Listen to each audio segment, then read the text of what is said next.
B positive പരിപാടിയിലേക്ക് വീണ്ടും സ്വാഗതം.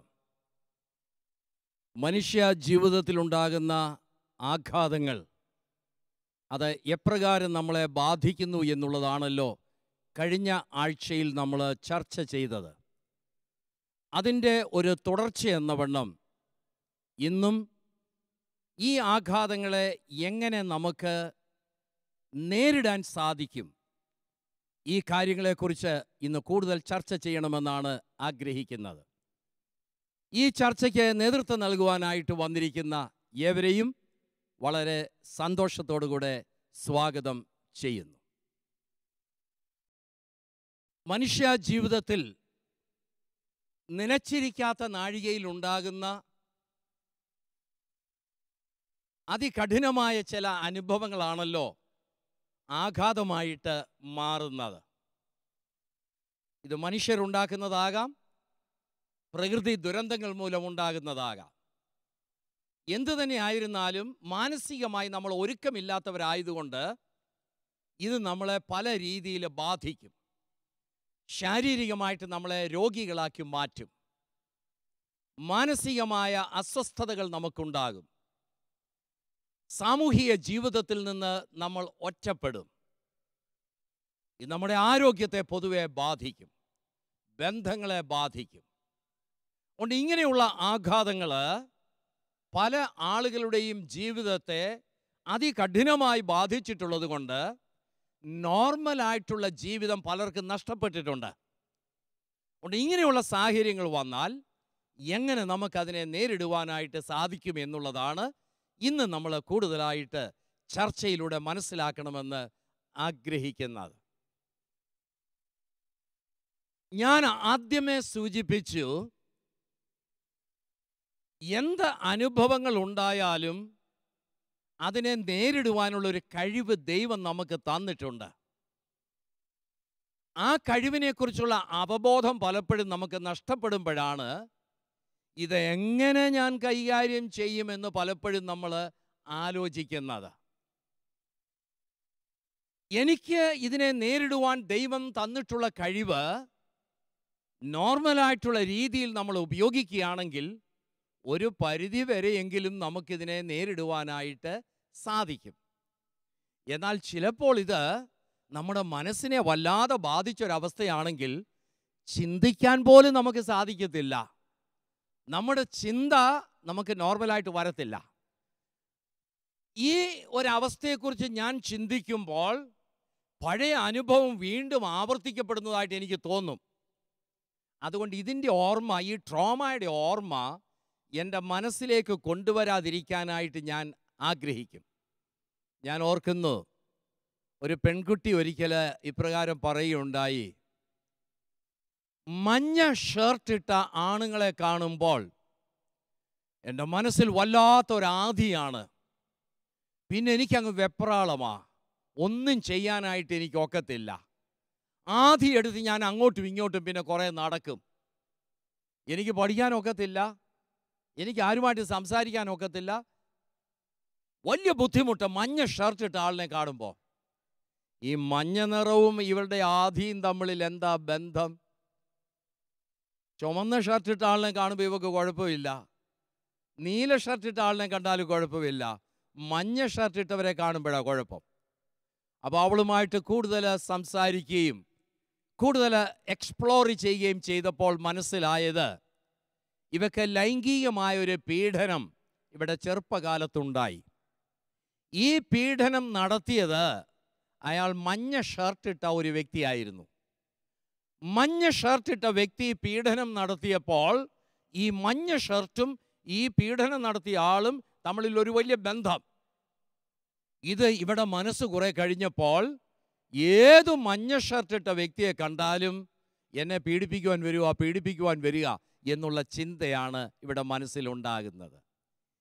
ഡോക്ടറെ, ഇങ്ങനെ ഈ ഒരു നിറവുമായിട്ട് ബന്ധപ്പെട്ട് ഇവക്കുണ്ടാകുന്ന ഈ പഴയ അനുഭവങ്ങൾ ആവർത്തിക്കപ്പെടുന്നു എന്നുള്ള ചിന്ത, ഇതിന് ട്രിഗർ എന്നല്ലേ പറയുന്നത്? അതെ അതെ. അത് ഈ നിറം മാത്രമാണോ ട്രിഗർ ആകുന്നത്, അതോ മറ്റെന്തെങ്കിലുമൊക്കെ ട്രിഗറായിട്ട് മാറാൻ സാധ്യതയുണ്ടോ? പല കാര്യങ്ങളും ഉണ്ടാകാം.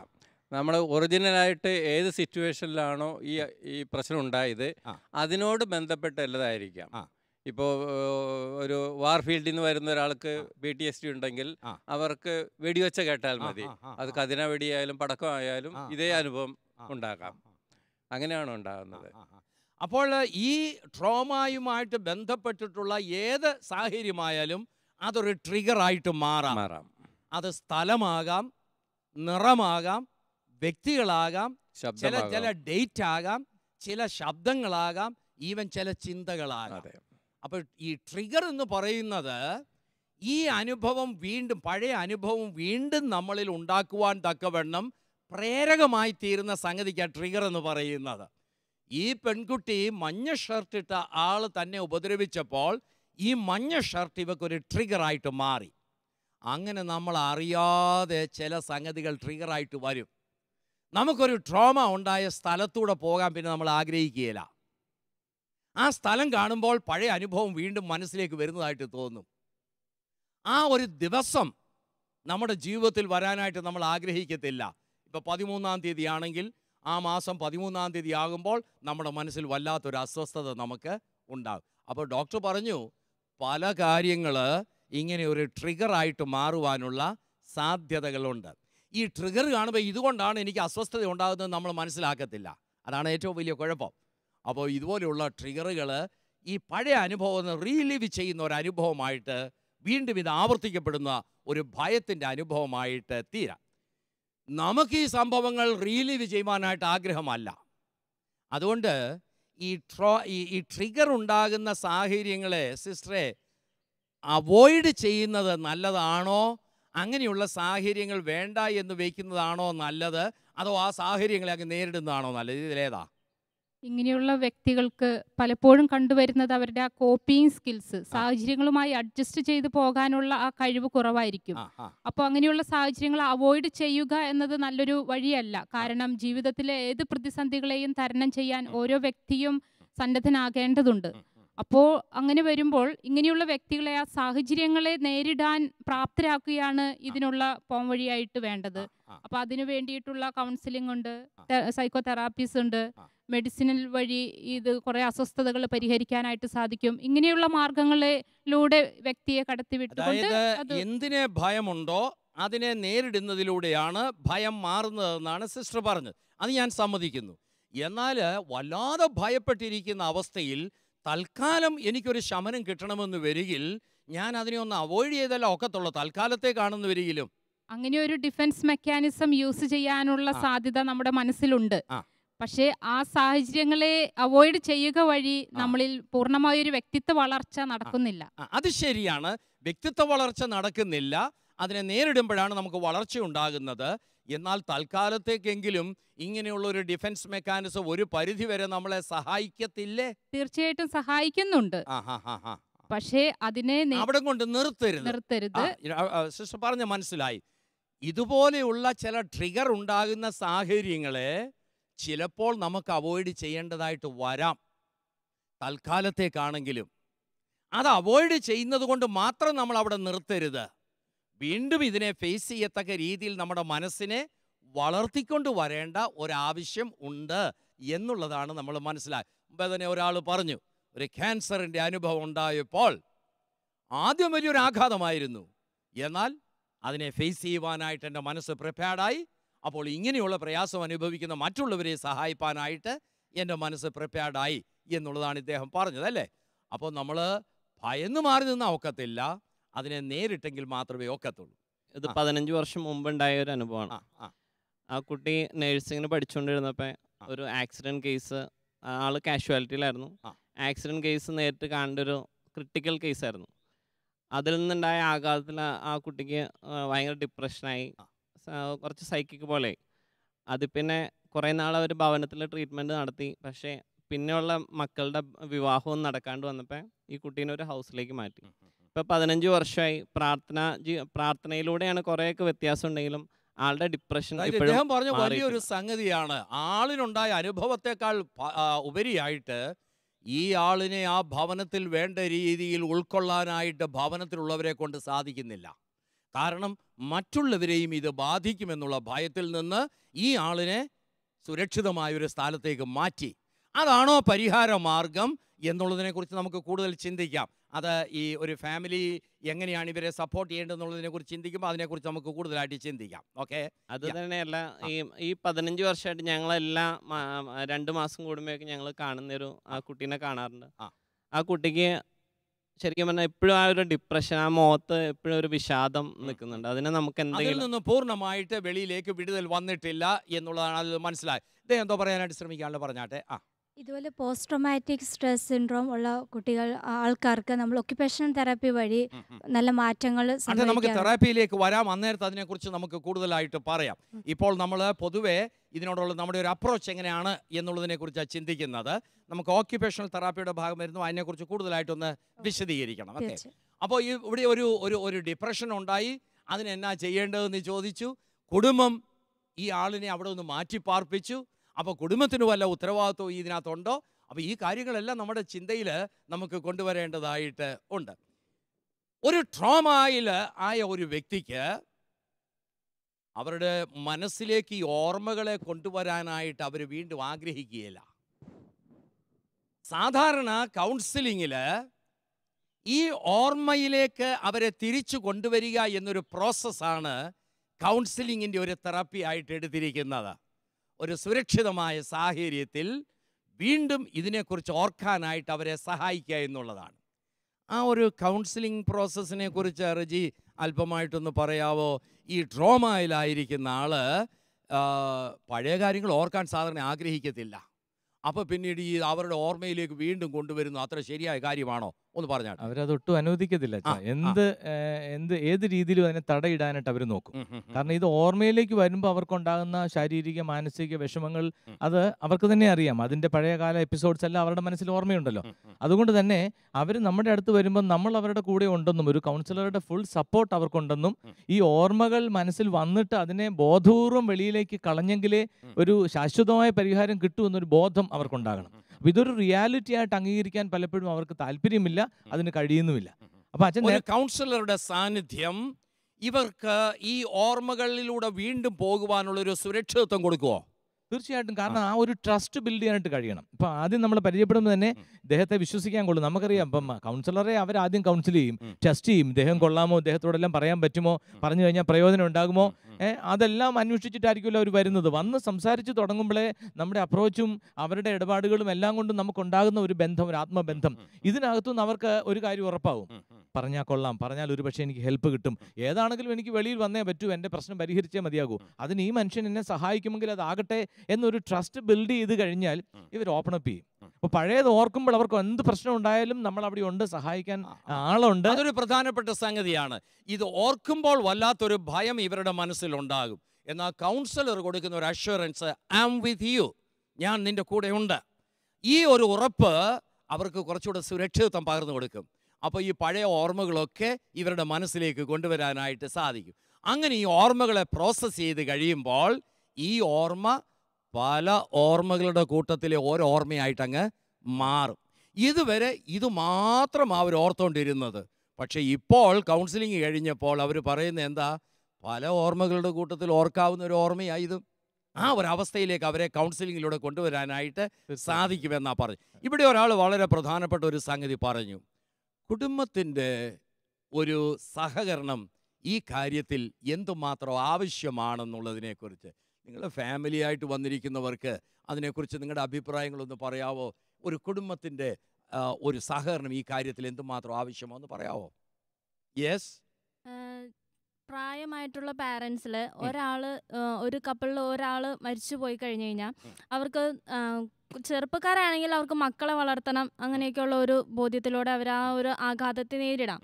പക്ഷേ പ്രായമായി കഴിഞ്ഞ് കഴിയുമ്പോൾ അവർക്ക് മക്കൾ മുതിർന്നു, അവരുടെ വിവാഹമൊക്കെ കഴിഞ്ഞു എന്നൊരവസ്ഥയിൽ അവർക്ക് അവരുടെ കയ്യിൽ നിന്നൊരു പരിഗണന കിട്ടുന്നില്ല എന്ന് വരുമ്പോൾ അതിൽ വലിയൊരു ആഘാതത്തിലേക്ക് പോകുന്നതായിട്ട് എനിക്കൊരു അനുഭവം ഉണ്ടായിട്ടുണ്ട്. കുടുംബത്തിന് ഇവരെ എന്നാ ചെയ്യാൻ സാധിക്കും?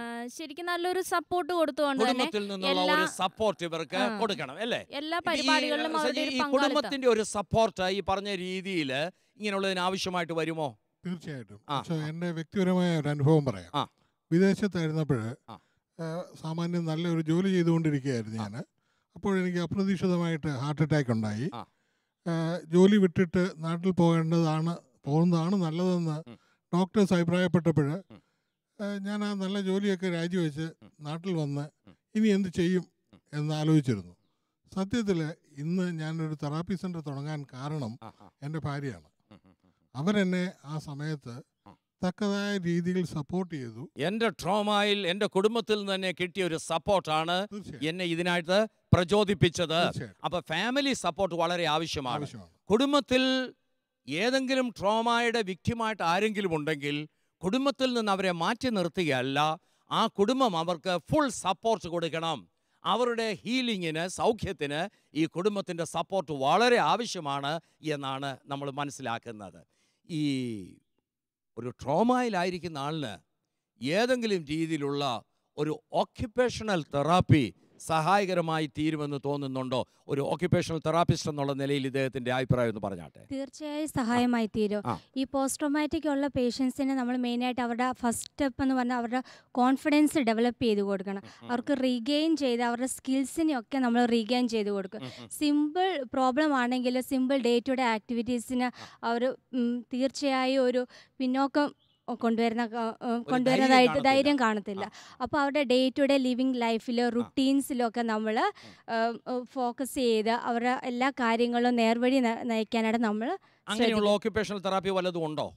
കൊഗ്നിറ്റീവ് ബിഹേവിയറൽ തെറാപ്പി ട്രെയിനിങ് എന്ന് ഉദ്ദേശിക്കുമ്പോൾ നമ്മൾ മെയിനായിട്ട് ഇങ്ങനത്തെ ട്രോമാറ്റിക് പ്രോബ്ലം ഉള്ളവർക്ക് നമ്മൾ കൊഗ്നിറ്റീവ് ബിഹേവിയറൽ തെറാപ്പി, അതൊരു ബൗദ്ധിക തലത്തിൽ ഉണ്ടാകുന്ന ഒരു ചിന്തയിൽ ഉണ്ടാകുന്ന മാറ്റമാണല്ലോ കോഗ്നിറ്റീവ് തെറാപ്പി എന്ന് പറയുന്നത്. അതെ. ഈ ഓക്യുപ്പേഷണൽ തെറാപ്പി നമുക്ക് ശരിക്കും ഇങ്ങനെയുള്ളവർക്ക് ഏതെങ്കിലും ഡിസൈൻ മെയിനായിട്ട് നമ്മൾ 2 ഇൻ്റർവെൻഷൻ മെത്തേഡാണ് യൂസ് ചെയ്യുന്നത്. എക്സ്പോഷർ തെറാപ്പി എന്ന് പറയും. ഇപ്പോൾ ഒരു ട്രോമാറ്റിക് ഈവൻസിനെ പറ്റി അവരോട് നമ്മൾ മെമ്മറൈസ് ചെയ്ത് നമ്മുടെ ആ ടൈമിൽ ഇതെങ്ങനെയാണ് സംഭവിച്ചത്, അവരുടെ ഫീലിങ്സ്, തോട്ട്സ് എല്ലാം എക്സ്പ്ലോർ ചെയ്ത് അവരുടെ മെയിനായിട്ടുള്ള ബുദ്ധിമുട്ടുകൾ നമ്മൾ മനസ്സിലാക്കി അതിനെ പോസിറ്റീവായിട്ടുള്ള രീതിയിൽ നമ്മൾ എടുക്കുക. അതാണ് എക്സ്പോഷർ തെറാപ്പി. പോസിറ്റീവായിട്ട് കാണത്തക്ക രീതിയിലുള്ള ഓക്യുപ്പേഷണൽ തെറാപ്പികൾ. മെയിൻ ഗോൾ എന്ന് പറയും ഇറോണിയസ് തോട്ട്സ് ഒക്കെ മാറ്റി അവർക്ക് ഫേസ് ടു ഫേസ് മറ്റുള്ളവരെ മുൻപോട്ട് കാണാനുള്ള ഒരു ധൈര്യം നമ്മൾ സംഭരിച്ചു കൊടുക്കും. അതിൻ്റെ കൂടെ നമ്മൾ സ്ട്രെസ് ഇനോക്കുലേഷൻ ട്രെയിനിങ് എന്ന് പറയും. അതായത് ബ്രീത്തിങ് എക്സസൈസസ്, റിലാക്സേഷൻ എക്സസൈസ് നമ്മൾ പറഞ്ഞു കൊടുക്കും. അവർക്ക് ഉറക്കം കിട്ടാതെ വരും. അതൊക്കെ ഈ സൈക്കോതെറാപ്പിയുമായിട്ട് ബന്ധപ്പെട്ട് പോകുന്ന കാര്യങ്ങളാണല്ലോ. ഈ ഓക്യുപ്പേഷണൽ തെറാപ്പി എന്ന് പറയുന്ന ഉടനെ അതിനകത്ത് ഇവരെ എക്സ്പോസ് ചെയ്യത്തക്ക രീതിയിൽ, ഇവർക്ക് ബലം പകർന്നു കൊടുക്കത്തക്ക രീതിയിൽ ഈ ഓക്യുപ്പേഷണൽ തെറാപ്പി മാത്രമായിട്ട് ഡിസൈൻ ചെയ്തിട്ടുണ്ടോ? നമ്മൾ ഗോൾസ് ഡെവലപ്പ് ചെയ്ത് കൊടുക്കും. അവർക്ക് ഏത് കാര്യത്തിലാണ് ബുദ്ധിമുട്ടുള്ളതെന്ന് വെച്ചാൽ അത് ഗോൾസ് ഡെവലപ്പ് ചെയ്തിട്ട് ആ ഗോൾസിനെ അതിജീവിക്കാനുള്ള സ്ട്രാറ്റജീസ് നമ്മൾ ഡെവലപ്പ് ചെയ്ത് കൊടുക്കും. ലൈക്ക് ഹോംവർക്ക് എന്തെങ്കിലും കൊടുത്തിട്ട് പറയും ഇന്ന നെക്സ്റ്റ് സെഷൻ വരുമ്പോൾ ഇന്ന കാര്യങ്ങളൊക്കെ ചെയ്തിട്ട് വരണം. പ്രാക്ടിക്കലായിട്ട് ഫേസ് ചെയ്യാനായിട്ടുള്ള ഓക്യുപ്പേഷണൽ തെറാപ്പികൾ ഇതിന് ഉണ്ടെന്നാ പറയുന്നത്. ഇദ്ദേഹം എന്തോ പറയാൻ ശ്രമിക്കാണല്ലോ. ഞങ്ങളുടെ അടുത്ത് വരുന്ന ചില പേഷ്യൻസ് അവർ കംപ്ലൈന്റ് ചെയ്യുന്നത് സ്റ്റട്ടറിങ് അഥവാ വിക്ക് അല്ലെങ്കിൽ അഫോണിയ അല്ലെങ്കിൽ സംസാരം ഇല്ലാത്തൊരവസ്ഥ, ഇതായിരിക്കും അവരുടെ കംപ്ലൈന്റ്. അപ്പം നമ്മൾ അവരുടെ ഡീറ്റെയിൽഡ് ഹിസ്റ്ററി എടുക്കുമ്പോഴായിരിക്കും മനസ്സിലാകുന്നത് ഇവർക്ക് എന്തെങ്കിലും നമ്മൾ പറയുന്ന സൈക്കോജനിക് സ്റ്റട്ടറിങ് അല്ലെങ്കിൽ സൈക്കോജനിക് അഫോണിയ എന്തെങ്കിലും ഒരു ട്രോമയുടെ ഫലമായിട്ട് ഉണ്ടായതാകാം എന്നുള്ളത്. അപ്പം നമ്മൾ ഇതിനെ ഡീറ്റെയിൽഡ് ഹിസ്റ്ററിയിൽ കുറേ നാൾക്ക് ശേഷമൊക്കെ ഇത് നമുക്ക് മനസ്സിലാവുള്ളൂ. ഇത് പുറമേ വന്ന കംപ്ലൈന്റ് ആണെങ്കിൽ ഈ പറയുന്ന വിക്ക് അല്ലെങ്കിൽ അഫോണിയ എന്നൊക്കെ പറയുന്നു. അപ്പോൾ നമ്മൾ ഈ പറയുന്ന കൗൺസിലേഴ്സ്, സൈക്കോളജിസ്റ്റ് ഇവരുടെ ഹെൽപ്പോട് കൂടി സ്പീച്ച് തെറാപ്പി ഹെൽപ്ഫുൾ ആകുമോ? സ്പീച്ച് അവരുടെ കമ്മ്യൂണിക്കേഷൻ അവർക്ക് കഴിവുണ്ട്, പക്ഷെ അവർക്ക് കമ്മ്യൂണിക്കേറ്റ് ചെയ്യാനുള്ള അതിനെ തിരിച്ചു കൊണ്ടുവരാനായിട്ട് സ്പീച്ച് തെറാപ്പി ഹെൽപ്ഫുൾ ആകുമോ? തീർച്ചയായും 100% അത് റിക്കവർ ആയിട്ടുള്ള കണ്ടീഷനാണ്. നമുക്ക് ഹെൽപ്പ് ഒരു ടീം വർക്കായിട്ട് തന്നെയാണ് നമ്മളത് എടുക്കുന്നത്. നമ്മൾ റെഫർ ചെയ്യുക സൈക്കോളജിസ്റ്റ്, കൗൺസിലർ. ഒരു ടീം വർക്ക് എന്ന് പറഞ്ഞപ്പോൾ സിസ്റ്ററെ, ഈ ഒരു സൈക്കോതെറാപ്പി മെത്തേഡിനകത്ത് ഈ ഒരു ടീം വർക്ക് വരുമല്ലോ. ഒരു സൈക്കോതെറാപ്പി മെത്തേഡിൽ ഇതുപോലെയുള്ള ആളുകളെ, ട്രോമാറ്റിക് പേഷ്യൻസിനെ ഹെൽപ്പ് ചെയ്യത്തക്കണക്കുള്ള സൈക്കോതെറാപ്പി മെത്തേഡുകൾ എന്തെങ്കിലും ഉണ്ടോ? ഇപ്പോൾ ട്രോമ അനുഭവിച്ച് കടന്നു പോയിട്ടുള്ള, ഫോർ എക്സാമ്പിൾ ഇപ്പോൾ അച്ഛൻ പറഞ്ഞു 2 ടൈപ്പിൽ ട്രോമ എക്സ്പീരിയൻസ് ചെയ്യാൻ, നാച്ചുറൽ ടൈപ്പ് അതല്ലെങ്കിൽ മാൻമെയ്ഡ് ടൈപ്പ്. അപ്പോൾ ഈ സുനാമി അതുപോലെയുള്ള വാർ അങ്ങനെയുള്ള അതൊക്കെ ഒരു ഗ്രൂപ്പിനെയാണ് അഫക്റ്റ് ചെയ്യുന്നത്. അപ്പോൾ അങ്ങനെയുള്ള ഗ്രൂപ്പുകൾ ഇപ്പോൾ അഡൽട്ടിനെ ട്രീറ്റ് ചെയ്യുന്ന വിധം വേറെ ആയിരിക്കും. കുട്ടികളെ, പ്രത്യേകിച്ച് കുട്ടികളുടെ കാര്യത്തിൽ ബട്ടർഫ്ലൈ മൂവ്മെൻറ്റ് തെറാപ്പി ഉണ്ട്. അതുപോലെ പ്ലേ തെറാപ്പി ഉണ്ട്, ഡ്രോയിങ് തെറാപ്പി ഉണ്ട്.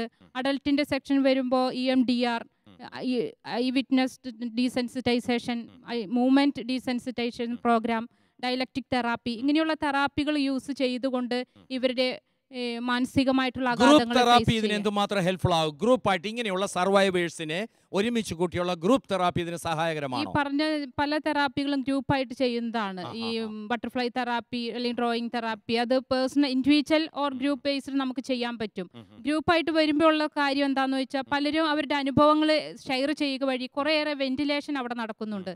തന്മൂലം മറ്റുള്ളവരുടെ ഷെയറിങ് കേൾക്കുമ്പോൾ എൻ്റെ പ്രശ്നം അത്ര വലുതല്ല, അല്ലെങ്കിൽ അവരുടെ ആറ്റിറ്റ്യൂഡ് കുറച്ചൊക്കെ അഡാപ്റ്റ് ചെയ്യാൻ ഈ ഗ്രൂപ്പിന് പറ്റും, ഈ വ്യക്തിക്ക് പറ്റും, അങ്ങനെയുള്ള കാര്യങ്ങളൊക്കെ ഗ്രൂപ്പ് തെറാപ്പിയിൽ നടക്കുന്നത് കൊണ്ട് കുറേയേറെ ഫലപ്രദമാണ് ഗ്രൂപ്പ് തെറാപ്പി പോലുള്ള ട്രീറ്റ്മെൻറ്റ് മെത്തേഡ്സുകൾ.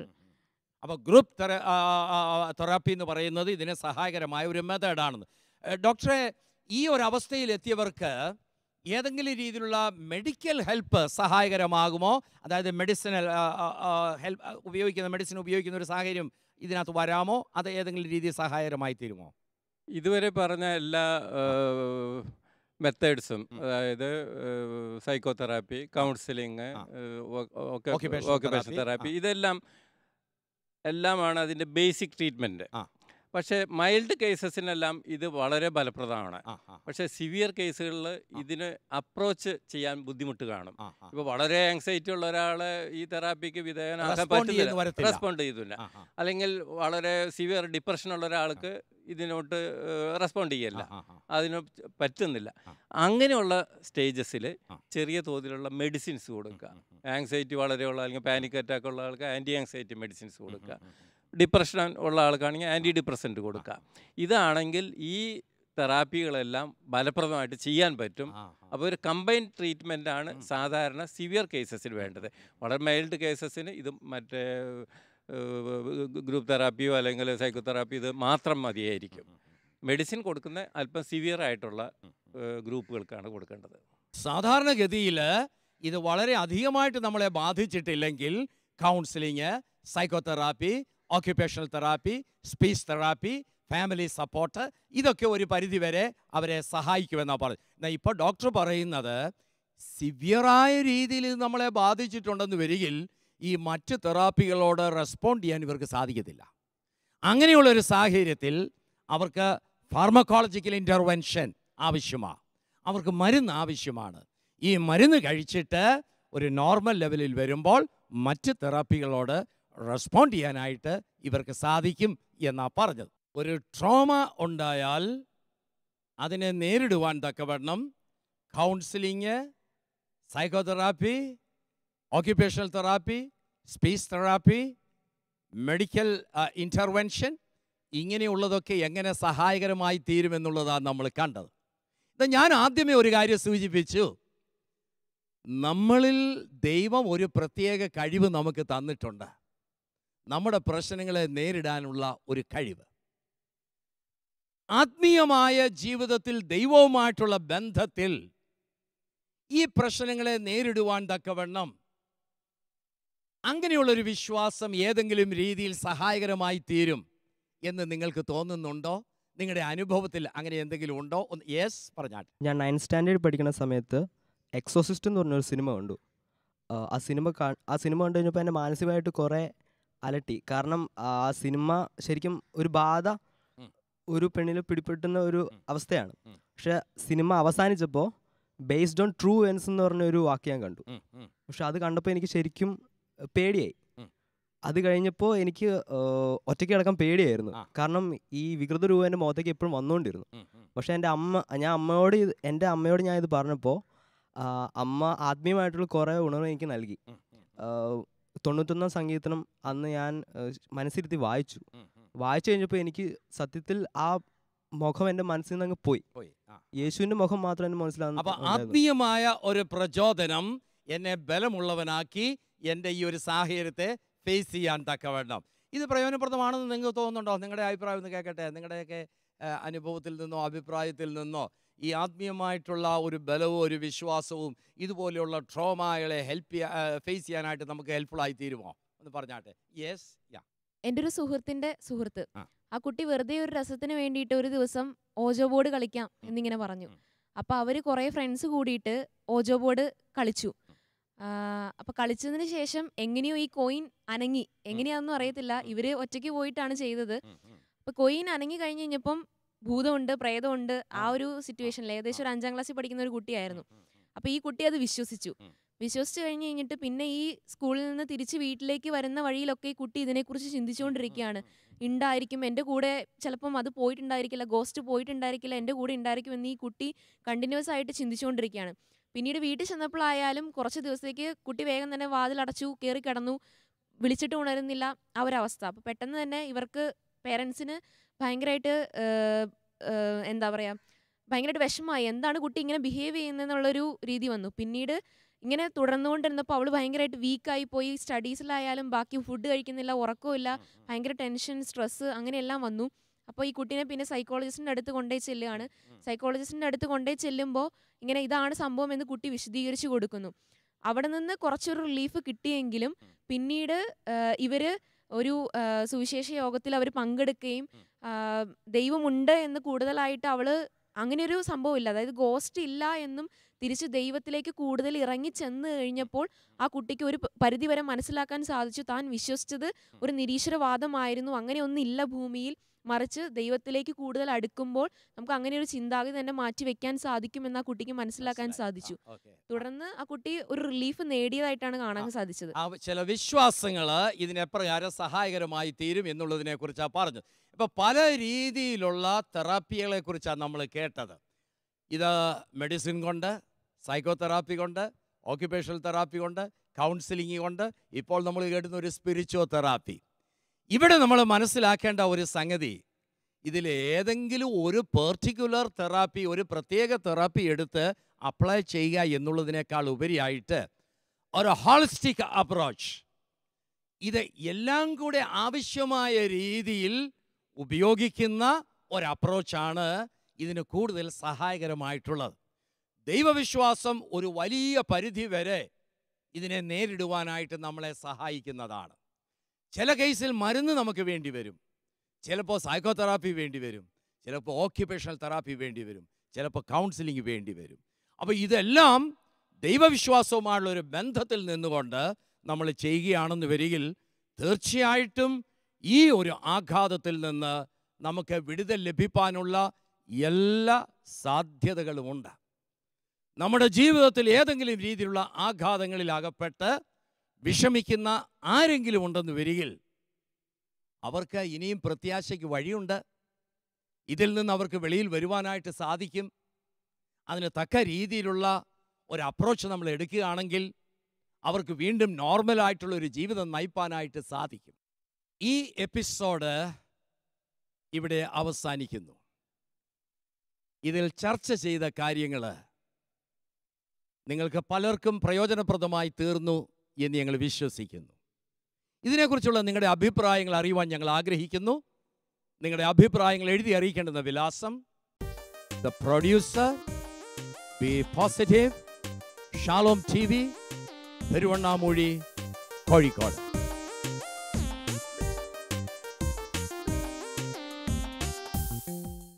ഇനി വീണ്ടും കണ്ടുമുട്ടുന്നത് വരെയും എല്ലാവിധ മംഗളങ്ങളും എല്ലാവർക്കും നേരുന്നു.